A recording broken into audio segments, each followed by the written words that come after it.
freeze frame on this beautifully produced page if you need to after we discuss altered reciprocal inhibition today. My name is Ken. I am an NASM certified personal trainer and corrective exercise enthusiast. Not yet corrective exercise specialist. Coming soon, I'll get back to you when I'm there. But I wanted to talk about altered reciprocal inhibition today. Altered reciprocal inhibition. Altered reciprocal inhibition is the mechanism for muscle imbalances. A very common one occurs at the hip joint. And this is because we spend 48% of our awake life in this position. Driving, working. So what's happening here is the hip flexor, psoas, is overactive and tight, and the glute maximus is underactive and lengthened, right? So watch as I stand up, hip flexor. Ideally, these sides should be balanced. But again, they're not because we spend almost 50% of our life in a seated position. I'm going to show you how to balance this out. And you want to do this before your exercises, before any lower body training, core training. Because again, our goal is to inhibit, lengthen the tight hip flexor, and activate the opposing muscle, the glute maximus. Because if this is tight, and I can exaggerate, like in an old man, you see this, oh, my hips. It's because his hip flexor is so tight, his glutes are so inactivated that it's literally punching him over. But you're not gonna have that problem because you're gonna follow me with this corrective flexibility. All right. So take a mat like yay, throw it on the floor, come up here, change your camera position, tilt it up, make sure you do a good job. Okay, and here's the position. Start left foot forward, right knee on the pad. Our goal here is to inhibit the hip flexor. Basically, turn it off, get it out of the way so we can fire the glute maximus. It's called glute maximus for a reason. It's supposed to be the single largest and most powerful muscle in the body. Okay. So get in this position, and we want to stretch this hip flexor.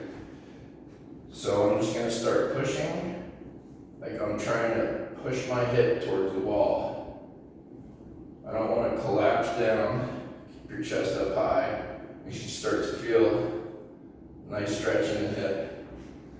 Don't make it brutal. It doesn't have to be, oh my God, I can't hold this in. And then you don't hold the stretch for long.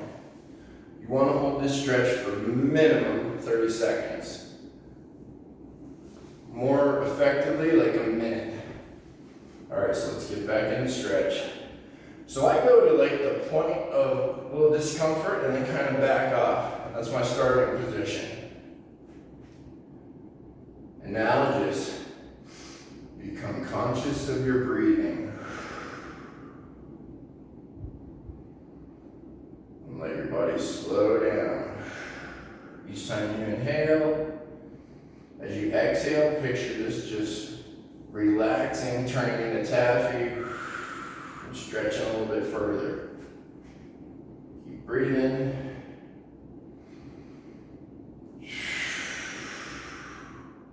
Feeling a big stretch here. Now you can improve the stretch by raising your arm up and even twisting to the left. You might not need to make it this advanced at first. All right, so now near the end of the stretch, we can push it a little bit.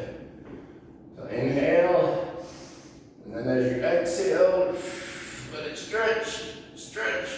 Oh, that's good. And then back out of it nice and slow. Don't snap out of things. Okay, always controlled. And we're switching to the other side.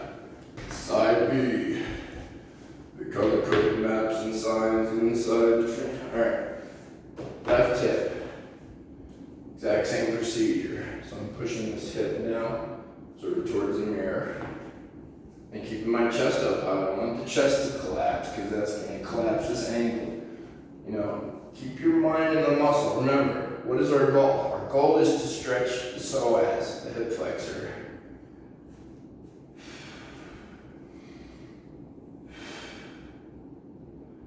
You know, everybody's a little different. Maybe a little twist over here, a little lean back. Like, oh, that lean back right there.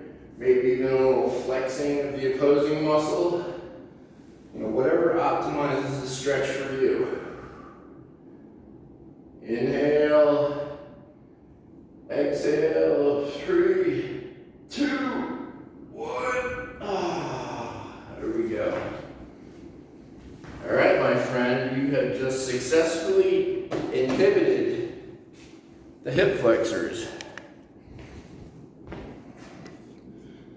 So now as we go on and train the glutes, the core, squatting, hip hinging, working on our golf swing, kettlebell swings, the glute, which is the back side of the core, and the main stabilizer of the spine, is going to be activating much more efficiently.